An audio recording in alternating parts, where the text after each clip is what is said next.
জয়রাম বন্ধুরা, আমি অমৃতা। আমি শ্রী ভবতোষ কুমার বন্দ্যোপাধ্যায় রচিত রামভাই স্মরণের প্রথম খণ্ড থেকে 10ম অধ্যায়ের একটি অংশ পড়ে শোনাচ্ছি। কিছু সময় পর আমি ধীরে ধীরে বলিলাম, একদিন বলেছিলেন কৌশিকী আশ্রমে শূন্য আসনে বসতে যেতে চেয়েছিলেন। গুরুদেব আপনাকে বারণ করে জীব ও কল্যাণার্থে লোকালয়ে পাঠিয়েছিলেন। গুরুদেবের সঙ্গে সঙ্গে কোথায় সাক্ষাৎ হলো? দীক্ষা কোথায় পেয়েছ? ঠাকুর হাসিয়া বলিলেন, এই কথা অনেকদিন আগে বলেছিলাম, এখনো মনে রাখছ? আমি তোমারে জিজ্ঞাসা করে জেনে নেব বলে মনে রেখেছি, সময় সুযোগ পাইনি। ঠাকুর বলিল, অল্প বয়সে আমাকে বাড়িতে দিব্যভাবে গুরু দর্শন দিয়া দীক্ষা দান করিয়া চলে যাওয়া সময় বইলা যান, কামাখ্যায় দেখা হইবে। সেই দিন অক্ষয় তৃতীয়া ছিল। আমার মাতা পিতা অক্ষয় তৃতীয়া উদযাপন করছিলেন। আমি বললাম, উপনয়ন কবে হয়েছে? ঠাকুর বলেন, 9ম বৎসর বয়সে একদিন আমার লক্ষণের উপনয়নের কার্য বৈদিক মতে সম্পন্ন হইয়াছে। সেই দিনও অক্ষয় তৃতীয়ায় ছিল। কামাখ্যায় গুরুদেবের সঙ্গে দেখা হলো কবে? গুরু দর্শনের তীব্র আকাঙ্ক্ষায় 12 বৎসর বয়সে একদিন গৃহত্যাগ করিয়া কামাখ্যার দিকে রওনা হইয়া পড়ি। পায়ে হাইটা কমাস পর একদিন সন্ধ্যায় কামাখ্যা মন্দিরে উপস্থিত হইলাম। হঠাৎ শুনতে পাইলাম বাইরে থাইকা কে যেন রাম রাম বইলা ডাকতেছেন। বাইরে আইসা দেখি অদূরে একটি প্রজ্বলিত ধ্বনির সামনে এক তেজোময় বিরাট দেহধারী মহাপুরুষ সশিষ্য বৈশ্যা আছেন। কাছে গিয়া দর্শন মাত্রে আমার মন্ত্রদাতা গুরু বইলা চিনতে পাইরা চরণে লুটিয়া পড়ি। ক্ষুধা পিপাসা কাতর দেখা গুরু আমাকে একটা অচেনা ফল দিয়ে খাইতে আদেশ করিলেন।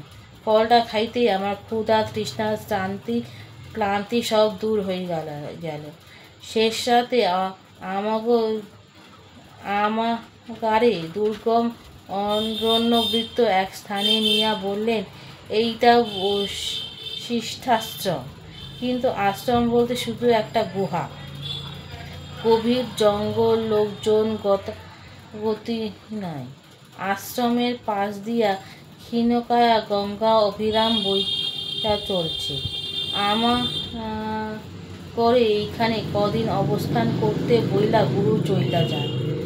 আমরা প্রতিদিন গঙ্গা স্নান করা ধ্যানে কাটাইতাম। দ্বিপ্রহরে অন্বেষণ কইরা ফলাদি আহার করিতাম।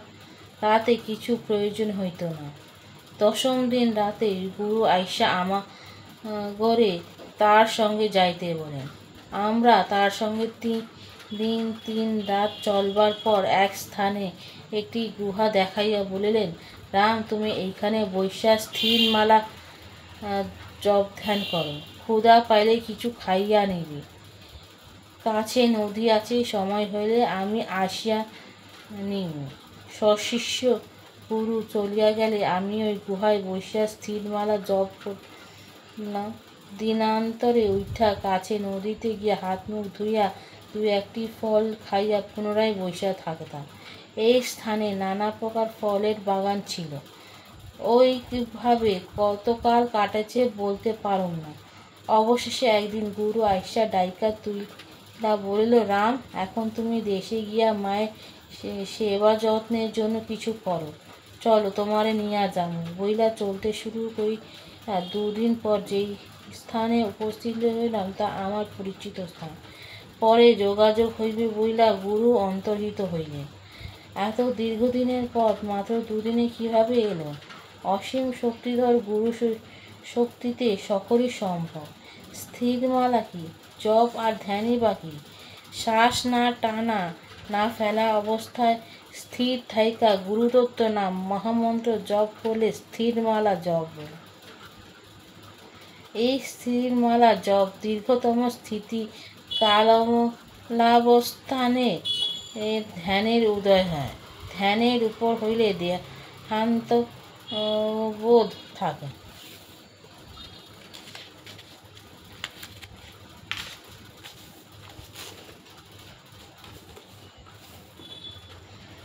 স্থির হওয়া কৌশল কি? কৌশল হইলে যে কোনো একটা আসন কইরা নাম জপ বৈশা শ্বাস ও প্রশ্বাসে নাম করতে করতে শ্বাসের গতি ধীর হইয়া শ্বাসে উঠে কিংবা পড়ে না, স্থির হইয়া থাকে। নিজের চেষ্টায় বন্ধ করা বিপজ্জনক। গুরুদেব যে স্থানে উপনীত করলেন সেই স্থান থেকে বাড়ি গেলে ঠাকুর বলো হুঁ। সেই স্থান থাইকা বাড়ি গিয়া মায়ের নিকট কিছুদিন থাইকা মায়ের শান্তি দিয়ে একদিন বললাম অর্থ রোজগারে যাই, এই বইলা বাহির হইয়া পড়ি। তোমার বয়স তখন 18 অধিক হবে না। ঠাকুর বলিল 24 বছরের উপর। কাজের জন্য বিভিন্ন জায়গায় ঘুইরা পরে নোয়াখালী শহরে এক ওভারসিয়ারের পাচক হিসেবে বহুদিন কাজ করছি। বহুদিন বলতে কত বছর? এই 1 বছর হইবে। এইখানে থাকা গেল না। লোকের গঞ্জনায় উত্ত্যক্ত হইয়া ফেনী জেলখানা নির্মাণের সময় সরকারে নিযুক্ত হইয়া ফেনী আসি। তখন হাকিম ছিলেন কবি নবীনচন্দ্র সেন। এই সময় সীতাকুণ্ড শিব চতুর্দশী পূর্বে গুরুদেব যোগাযোগ প্রেরণা করলে আমি যেন শিব চতুর্দশীর দিন সীতাকুণ্ডে গুরুর সঙ্গে সাক্ষাৎ করি। ছুটির জন্য দরখাস্ত দিলাম। বড় সাহেব কার্য পরিদর্শনে আসবেন বইলা ছুটি মঞ্জুর হইল না। চতুর্দশীর দিন প্রাতে টেলিগ্রাম আসলো বড় সাহেব আসবেন না। ছুটি পাইলাম। ছুটি পাইয়া আনন্দে দিশাহারা হইয়া পদব্রজে ছুটতে আরম্ভ করিলাম। ধূত্র পায়ে হাইটা ফেনী থাইকা দিঘির পাড়ে আইসা জিজ্ঞাসা কইরা জানলাম ফেনী থাইকা সীতাকুণ্ড যাইতে হইলে দক্ষিণের দিকে না গিয়া আমি ভুল করে 10 মাইল উত্তরের দিকে আইসা পড়ছি। কোথাও বেলাও হইয়া গিয়াছে। আজ আর সীতাকুণ্ড যাওয়া হইল না ভাইবা দুঃখে এক গাছের তলে বৈশা কাঁদতে লাগলাম। হঠাৎ জঙ্গলে শব্দ শুনা মাথা উঠাইয়া দেখি একজন জটাজুটুধারী সাধু আমার সামনে দাঁড়াইয়া বলছেন, বাচ্চা তো রোতা কেউ? আমি ঘটনা জানালে তিনি বলেন, সীতাকুণ্ড কি তো মেয়েরা সাথ আও, যাওগে কি তো তা মেয়েদের সাথ আও বইলা জঙ্গলে প্রবেশ করিলেন। আমি বিনা বাক্য ব্যয় তার অনুসরণ করিলাম। সন্ধ্যার প্রাক্কালে সীতাকুণ্ডে পাহাড়ের পাদদেশে উপস্থিত হইয়া সাধু বলেন, এই ওহি সীতাকুণ্ড হাইওয়ে, আভি চলা যাও। এই বইলা সাধু চইলা গেলেন। আমি ব্যাসকুণ্ডের ধারে গিয়া গুরুর সঙ্গে মিলিত হইলাম। গুরুদেব ভাইসা বলিলেন, কোন বিষয়ে অধিক হর্ষ ও কি বিমর্ষ হইতে নাই? গুরুদেবের সঙ্গে 2 জন দীর্ঘদেহধারী সন্ন্যাসী ছিলেন। আমি পূজা ও যজ্ঞের ব্যবস্থা কইরা দিলে রাত 10টায় তারা পূজা আরম্ভ করিলেন। পূজা অন্তে যোগ হোমাদি সম্পন্ন করতে 4টে বাইজা গেল। প্রসাদ পাইলাম। গুরুজি বলে, রাম, রাত ভোর হইয়া গেছে, চলো তোমারে দিয়া আসি। গুরুজি আমারে নিয়া রওনা হয় 5টায় ফেনী রেলওয়ে স্টেশনে সংলগ্ন উত্তর দিকে সরকারি রাস্তার নিকট নামালেন। পরে যোগাযোগ হইবে বইলা গুরুজি অন্তর্হিত হইলেন। এমন সময় আমাগো অফিসের এক পেয়াদার সঙ্গে দেখা হইল। সে জিজ্ঞাসা করল, রাম, এত ভোরে এখানে আসছো কেন? কোনখান থাইকা আসছো? তোমার কপালে চন্দনের ফোঁটা, চন্দন কেন এনো, ইত্যাদি।